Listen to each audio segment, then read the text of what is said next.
Hey guys, welcome back. If you're new here, my name is Becca and today I have my September book haul.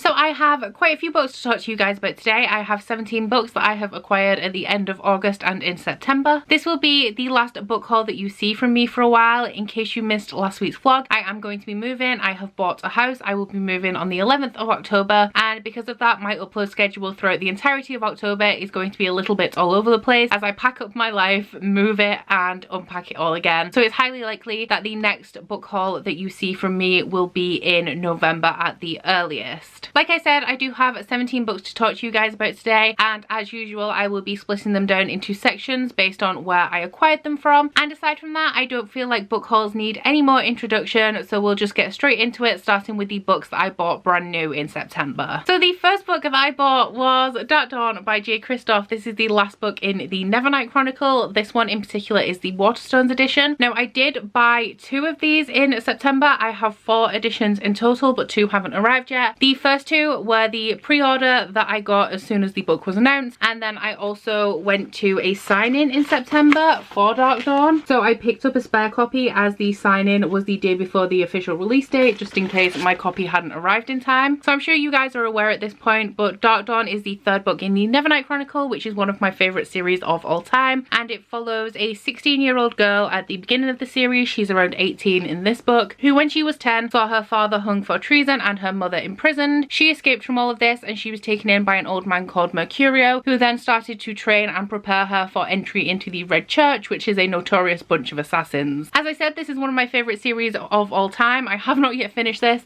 I have this much left, but I am currently at a point where I know that the next chapter is supposed to be the most upsetting of the book, and I'm a little bit scared of it, so I'm actively avoiding this book at the moment. The next book that I purchased was the collector's edition of Crooked Kingdom by Leigh Bardugo. The only reason I have the collector's edition of this is that it was just good timing. You guys probably know I have been buddy reading the entire Grishaverse with Jade from JD Rereads, and it just so happened that the collector's edition of Crooked Kingdom was released in September, which is the same month that we are reading this book. If you are unfamiliar with the Six of Crows duology, it follows a young criminal called Becca who is assembling a team of other criminals to perform an impossible heist to capture a man who has created a drug that is very dangerous to the Grisha. It's a very character-driven story, so the heist doesn't play a huge part in the story up until near the end. I really enjoyed Six of Crows. I haven't started Crooked Kingdom at the time of filming this, but I do hope to have it done by the end of the month. The last 2 I have to show you are both the same book, and I did only buy one of them, but that is Obsidio by J. Kristoff and Amy Kaufman. I went to Rome earlier in the month, and every time I go on holiday I do like to buy a souvenir book. I was searching forever to try and find the book that I wanted, but I was reading Gemina when I was in Rome, which is the 2nd book in the Illuminate files, so I decided that as I would be reading Obsidio soon, it was the perfect book to pick up on holiday. However, when I got home I did have a package waiting for me from the lovely Maura, who had in fact sent me a copy of Obsidio, so now I have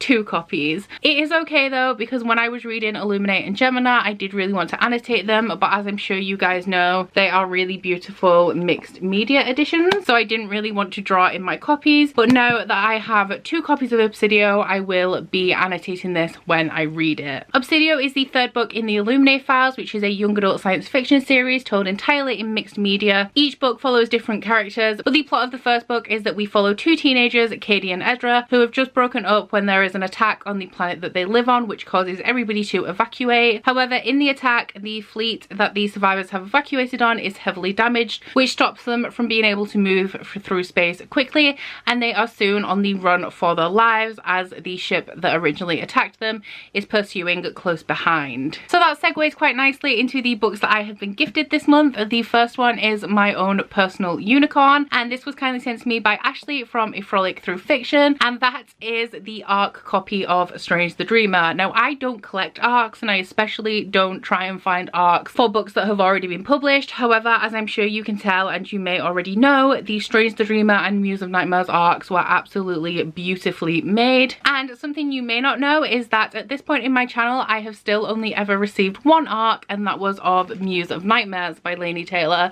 So Ashley kindly sent this to me. I have no idea why. I still don't know why she sent this to me, but it is a collection completer so thank you very much, Ashley. If you are unfamiliar with the Strange the Dreamer duology, it does follow a young librarian called Laszlo Strange who is obsessed with the lost city of Weep. Everybody looks down upon him, one because he's a librarian and two because he is obsessed with this city that many people don't think exists, until one day a mysterious group of travellers arrive at the place where Laszlo lives and they are looking for people to help them out on this really difficult and top secret mission, and it seems that all of Laszlo's dreams may be achieved after all. The lovely Bobby from Bobby Reads Too Much went above and beyond, and she gifted me the entire book of the Ancestor Trilogy by Mark Lawrence. Mark Lawrence is known for writing very grimdark fantasy. I do own Prince of Thorns by him, and that is where I intended to start. However, of all of the things that Mark Lawrence has written, the Book of the Ancestor is the series that seems most up my alley. The first book in this series is Red Sister, followed by Grey Sister, and finally Holy Sister. And in this series, this is testing my memory now to see if I remember what other booktubers have said about it, but I think that the main character is called Nona Grey. Is she really? Let's look. She is. So our main character is called Nona Grey, and she finds herself at the Convent of Sweet Mercy, which is a school for assassin nuns. Now that is all I know about this, aside from the fact that I expect it to be pretty grim because, as I said, Mark Lawrence is known for his grimdark, but I think that I'm going to need to binge this series soon when I do eventually finish Dark Dawn, as I think I'm going to have an adult fantasy assassin shaped hole in my heart. So thank you very much, Bobby, for gifting these to me. Moving on to library books, I do only have two this time around, and one of them should have been in the last haul I did, but I forgot to mention it, and that is Theft of Swords by Michael J. Sullivan. I picked this up because it was randomly selected for, I think it was my August Bookopoly TBR, and this is a book that I don't know too much about. It was recommended to me by Cass from What Cass Read, who is a big fan of Michael J. Sullivan. This is a bind up of the first two books in the Right Area Revelations,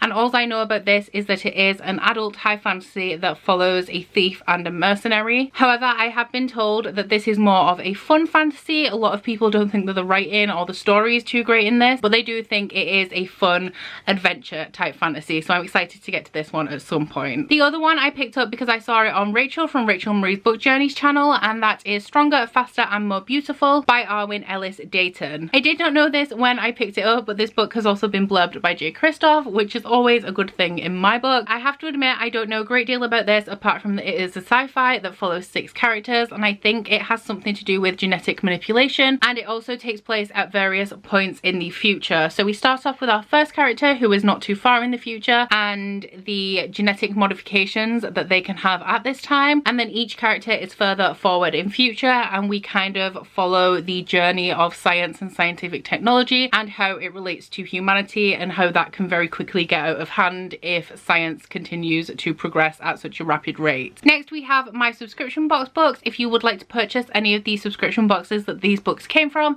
my rep codes are all in my description box and you will get a discount off your first purchase. But the first one came in the August Owlcrate, and that was House of Salt and Sorrows by Erin A. Craig. Now this is a 12 Dancing Princesses retelling that I believe is quite dark and spooky. The way that I'm familiar with 12 Dancing Princesses is through the Barbie movie from when I was a lot younger, but I do know that 12 Dancing Princesses is a fairy tale, although I am unfamiliar with it. This has been hyped up a lot recently, especially by Heather from Aphrodite Reads, and I believe that the plot of this is that we have 12 sisters who live either in a lighthouse or by a lighthouse. I believe that they live with their father and their mother isn't around, and we follow one sister in particular. At least 4 of the sisters have died at the point that this story starts, and we are trying to find out what has happened to these sisters and if we can stop any more of them from dying. The next 2 books I have are both from Shelflove Crate. I have done full reading vlogs on both of these books that go into what they are about and also my thoughts on them. The first one I have came in the August Shelflove Crate, and that is The Merciful Crow by Margaret Owen. This is a young adult fantasy story that centers around a girl who is a crow. Now in this world we have a caste system that is based on birds, and crow is the absolute lowest that you can be, and our main character Fi faces a lot of prejudice and oppression for being a crow. One day when she is doing her job, she comes across the prince and his bodyguard, and she finds out that they have both pretended to contract the plague and die so that they can escape the palace, as they believe that the queen is trying to kill them. Somewhat unwillingly, Fi and her band of crows end up wrapped up in this plot to get the prince to some allies so that he can raise an army and defeat the queen. But as with most fantasy stories, things start to go wrong pretty quickly and hijinks follow. In the July Shelflove Crate, I received The Beckoning Shadow by Catherine Blair. This is a young adult fantasy sci-fi kind of story that involves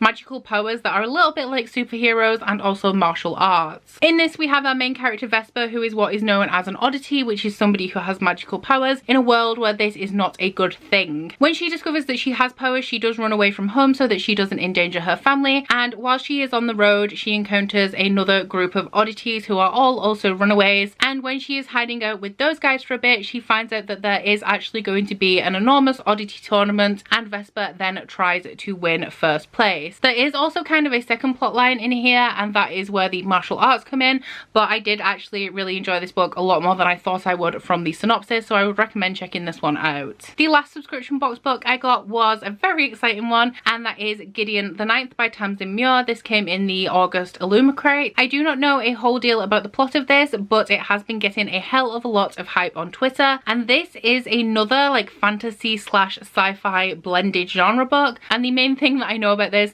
is that it follows a lesbian necromancer in space. That combined with the cover is all I really need to know. I do believe that this is quite a high fantasy and it has a lot of complicated names in it. I saw a lot of people on Twitter saying that they wish they had a glossary just of the names of the characters in here, but I'm very excited to get to this one, and I'm hoping I can get it onto my October TBR as long as Bookopoly is being nice to me. The last stack of books I have were sent to me by authors or publishers, the first one being Battleground by Rachel Churcher. This was sent to me unsolicited by the author, and it is the first book in a self-published dystopian series that takes place in the UK after Brexit and Scottish independence. I believe that the plot of this first book is that we follow a character who ends up in the army fighting a war that she doesn't believe in. That is all I know about this. I am extremely intrigued by this, but at the same time, dystopians that cut quite so close to the bone are not normally my favourites. They tend to make me quite anxious, so we will see if I get to this one. Like I said, I do like the premise of it. I just don't like the way that realistic dystopians make me feel. And then the last two books that I have are brand new 2019 fantasy releases sent to me by Harper Voyager because I won my first ever giveaway. So the first book is the reason that I entered the giveaway to start off with, and that is The Dragon Republic by R.F. Kong. This is the much anticipated sequel to The Poppy War, which a lot of people were saying was the best fantasy book of 2018. I did read The Poppy War right at the beginning of this year. I gave it 3.5 stars. I did enjoy it. I thought it was good, but I don't think it is the best fantasy book I've read in any way, shape or form. However, a lot of the problems that I did have with The Poppy War I kind of put down to debut author things. So I am excited to read this book and find out how Rebecca Kong has grown in her writing, and to see whether some of those problems that I had have been kind of ironed out in the sequel. If you're unfamiliar with The Poppy War, it is a very grimdark series that follows a girl called Rin who is from a very poor part of her country, and she is desperate to leave so that she can avoid being married off to this old man. So she does work really hard to get a scholarship at a military training academy. However, before she actually manages to complete her time at the military academy, the country does go into war, and all of the characters at the military academy, who are essentially pretty much children, all find out that actually being at war is not the same thing as training to be at war, and they have to face some of the very harsh realities and atrocity of wartime. And then the last book I have is not necessarily a new book, but it is a new edition, and that is The Painted Man by Peter V. Brett, which I believe is a bind up of the first two books in the Demon Cycle. So the Demon Cycle is a series that was recommended to me by a subscriber. I added it to my Goodreads TBR because of that, so I don't actually know a whole lot about it aside from that it features demons. But this is an anniversary edition re-release, which comes in this very nice fancy hardback cover, and it also features, I was gonna say, some nice illustrations, but this one's pretty grim. As I said, I do not actually know too much about this, but I know that it is a series that a lot of people love, although I'm not sure when. But please let me know if you enjoy this series and what things you enjoy about it. I do believe it is a pretty grimdark series, which you guys know I really enjoy. And also thank you to Natasha at Harper Voyager for hosting such an awesome giveaway. And that just about wraps up my September book haul. Please let me know if you have read any of these and what you thought of them. And please, of course, also let me know which of these books you think that I should prioritize, because I'm really excited about House of Salt and Sorrows and Gideon the Ninth. I really want to get them on my October Bookopoly TBR if I can. But as usual, there are too many books and far too little time. But that's about it for this video. Please don't forget to like it if you liked it and subscribe if you want to. If you head to my description box, you'll find a link to my Goodreads, Instagram and Twitter if you'd like to follow me on any of those, as well as a link to my Bookish body butter and candle website, the Instagram for that, and a 10% off discount code. That's it from me today, guys. Bye! Oh, you bite your friend like chocolate. You say you're a go, and nobody knows, with guns hidden under our petticoats. We're never gonna quit it, no, we're never gonna quit it, no.